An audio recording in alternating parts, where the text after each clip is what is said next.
At CES, we expect to see a complete explosion of devices that connect to voice assistants. We're expecting to see a lot more things like smart locks, home security systems, home lighting, garage door openers. The initial kind of rush for all this was just to get something on the market, just to get a speaker that works. And in our tests, these speakers didn't really sound all that great. What we're seeing now is devices coming from all the players. The Google Home Max, Apple HomePod, and Sonos One. These all promise much better sound quality. The biggest thing to expect from laptops in 2018 is something called the Always Connected PC. It's a laptop with an all-day battery life. Your laptops today, the batteries last 8 hours, that's great.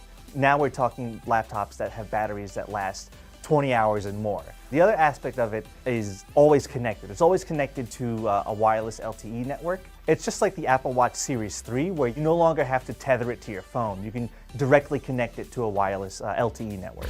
We haven't heard any announced prices so far, but obviously if you're connecting to a wireless LTE network, that costs money. That's not free. It could probably go in one of two ways. One, you could have wireless access kind of baked into the price of the laptop, or it could be another item added to your cell phone bill every month.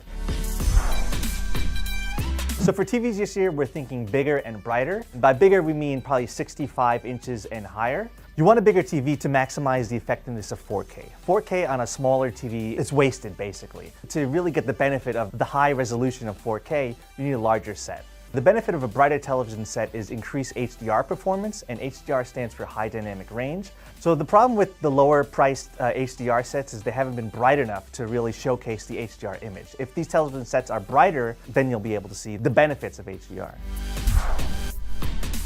With OLED TVs, those are generally our highest performers, but they're a little bit on the expensive side. One of the reasons why OLEDs are so expensive is because there's literally two companies on the planet that make them. That's LG and Sony. And so we're not sure if more manufacturers are going to get into this, but if they do, that could lower prices. And that's something we'll be keeping a very close eye on at CES, whether or not there'll be more manufacturers making OLED TVs.